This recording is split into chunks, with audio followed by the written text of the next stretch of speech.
तो जीएसटी का जो सर्विस है वो कौन से एंटरप्रेन्योर्स के लिए है? कि क्या हमें बैंक अकाउंट होना जरूरी है जीएसटी के लिए? क्या रेंट एग्रीमेंट जरूरी है इसमें? तो जो डॉक्यूमेंट्स जीएसटी के लिए है।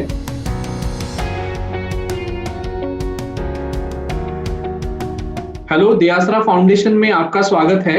आज हमारे साथ में हमारे एक्सपर्ट सीए जुगल दोषी है।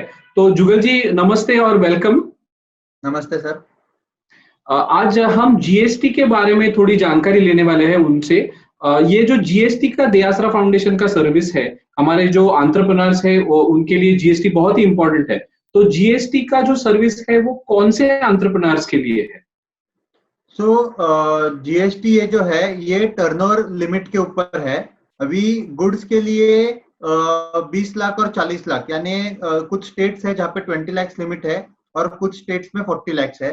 बेसिकली नॉर्थ ईस्ट के जो स्टेट्स है वो 20 लाख अभी भी फॉलो कर रहे हैं और बाकी के कंट्री में 40 लाख है। और सर्विसेज के लिए 10 लाख और 20 लाख ऐसे स्लैब्स है। तो अगर अपने बिजनेस का टर्नओवर इससे ज्यादा है तो ही हमें जीएसटी में रजिस्ट्रेशन लेना है। और कुछ कुछ बिजनेसेस ऐसे भी है जहाँ कंपलसरी रजिस्ट्रेशन है, यानी भले ही आपका वो केस में टर्नओवर 5 लाख हो या 50,000 हो फिर भी जीएसटी में रजिस्ट्रेशन लेना पड़ता है। अच्छा, thank you Jugal for this information. और एक क्वेश्चन है मन में कि क्या हमें बैंक अकाउंट होना जरूरी है जीएसटी के लिए? जीएसटी जब स्टार्टिंग में 2017-18 ये समय ऐसे था कि बैंक अकाउंट कंपलसरी था, उसके बिना हम जीएसटी में रजिस्ट्रेशन नहीं कर सकते थे। बट अभी गवर्नमेंट ने ये प्रोसीजर मॉडिफाई किया है। अभी जीएसटी में बैंक अकाउंट कंपलसरी नहीं है, यानी विदाउट बैंक अकाउंट आप रजिस्ट्रेशन तो कर सकते हो, बट उन्होंने कंट्रोल एक ऐसे डाला है कि आगे के जो एक्टिविटीज है वो नहीं कर पाओगे जब तक आपका बैंक अकाउंट अपडेट नहीं है। कुछ एक्टिविटीज हम नहीं कर सकते जब तक बैंक अकाउंट नहीं अपडेट किया है, but at the same time हम रजिस्ट्रेशन तो ले सकते हैं। रजिस्ट्रेशन के लिए अभी कंपलसरी नहीं किया। ओके, और क्या ये सेविंग्स अकाउंट होना जरूरी है या करंट अकाउंट, उसका क्या यानी कौन सा होना चाहिए? बेसिकली ये क्वेश्चन आएगा सिर्फ इंडिविजुअल्स को। अगर मैं मेरा पार्टनरशिप या कंपनी है तो in that case current account ही रहता है, सेविंग अकाउंट खोल ही नहीं सकते हैं। बट जीएसटी में अगर मैं एज ए इंडिविजुअल रजिस्ट्रेशन कर रहा हूँ तो मैं सेविंग अकाउंट के बेसिस पर भी जीएसटी में रजिस्ट्रेशन कर सकता हूँ। इट इज नॉट कंपलसरी कि आपके पास करंट अकाउंट ही होना चाहिए। बट अगर आपके पास ट्रेड नेम है, यानी अभी फॉर एग्जांपल मैं जुगल दोषी हूँ और मेरे बिजनेस का नेम भी मैं जुगल दोषी नेम से ही करता हूँ, तो वो केस में कोई रिक्वायरमेंट नहीं। बट अगर मेरे बिजनेस का नेम कोई XYZ अलग है जो मेरे नेम से अलग है, तो वो केस में इट इज एडवाइजेबल कि आप करंट अकाउंट रखो। जीएसटी में उसका ज्यादा इम्पैक्ट नहीं पड़ता है, बट इनकम टैक्स या बैंक फैसिलिटीज के पॉइंट ऑफ व्यू से current account is better for business.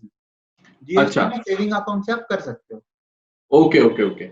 और एक क्वेश्चन हमारे एंटरप्रेन्योर्स बहुत बार पूछते हैं कि वो जब बिजनेस करते हैं, जो लोकेशन है ना वो किसी फ्रेंड के यहाँ पे उनका बिजनेस है, तो ऐसे टाइम में आप क्या रिकमेंड करेंगे कि क्या रेंट एग्रीमेंट जरूरी है इसमें, और जीएसटी के लिए क्या वो आवश्यक है? हाँ, तो अभी बेसिकली जीएसटी में एड्रेस प्रूफ एक कंपलसरी है। तो एड्रेस प्रूफ में गवर्नमेंट कंट्रोल ऐसे रखता है कि लाइट बिल कंपलसरीली मांगता है, और लाइट बिल जिसके नाम पे है वही नाम से बिजनेस रजिस्टर हो रहा है क्या। तो अगर लाइट बिल पे नाम अलग है और बिजनेस जो हम रजिस्टर कर रहे हैं तो वो नाम अलग है, तो वो केस में we have to prove it कि ये नाम अलग क्यों है। आइदर उसके लिए दो रीजन हो सकते हैं कि मैंने रेंट पे जगह ली है, या फिर दूसरा ऐसे भी हो सकता है कि मैं कंपनी का या पार्टनरशिप फर्म का रजिस्ट्रेशन ले रहा हूँ और जगह इंडिविजुअल के नाम पे है। सो सेकेंड केस जो है वो केस में हमें कंसेंट लेटर देते हैं कि ये जगह मेरे नाम पे रजिस्टर्ड है, मैं ये कंपनी में पार्टनर हूँ या फिर मैं यहाँ पे डायरेक्टर हूँ, और I am allowing to use this place for this business. तो वो केस में कंसेंट लेटर से भी काम चलता है। बट अगर अपना कोई भी रिलेशन नहीं है, यानी जैसे आपने कहा कि फ्रेंड है, तो मुझे डाउट लगता है कि फ्रेंड ये रिलेशन गवर्नमेंट एक्सेप्ट करेगा। In this case it is advisable कि आपके पास रेंट एग्रीमेंट होना चाहिए। बिल्कुल जुगल, तो मुझे समझ में आया कि एड्रेस प्रूफ होना, आपके जो बिजनेस है उसका स्ट्रॉन्ग एड्रेस प्रूफ होना बहुत ही जरूरी है। और एक क्वेश्चन इसमें है कि कुछ कुछ बिजनेसेस हमारे यहाँ पे आउटसाइड महाराष्ट्र से भी कांटेक्ट करते हैं, तो जो डॉक्यूमेंट्स जीएसटी के लिए है वो क्या स्टेट स्पेसिफिक है या सब स्टेट्स के लिए सेम है? जीएसटी अभी ऑल ओवर इंडिया एक ही जीएसटी है, एक ही लॉ है। भले ही रजिस्ट्रेशन स्टेट स्पेसिफिक है, but all the document requirement वो ऑल ओवर इंडिया सेम है। तो डॉक्यूमेंट रिक्वायरमेंट आप कोई भी स्टेट में रजिस्ट्रेशन लो, डॉक्यूमेंट रिक्वायरमेंट वही रहेगा। ओके जुगल, आप हमारे साथ में हमें हर बार गाइड करते हैं। ये क्वेश्चन जो हमारे मन में थे आपने बहुत ही इंपॉर्टेंट आंसर्स दिए उसके, थैंक यू सो मच। मैं आगे जाते हुए हमारे एंटरप्रेन्योर्स को ये भी बताना चाहता हूँ कि ये सर्विस आप अवेल कैसे करते हैं।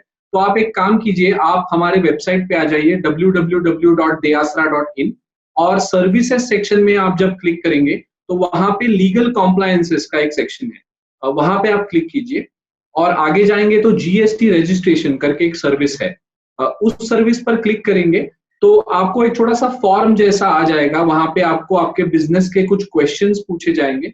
वो बहुत ही छोटा फॉर्म है, वो आप भरिए और वहां पे रिक्वेस्ट सर्विस कीजिए। हमारी टीम से आपको एक कॉल आ जाएगा और वो अपने बिजनेस के बारे में थोड़ी जानकारी लेंगे, कंफर्मेशन कर लेंगे और एक पेमेंट लिंक भेज देंगे आपको।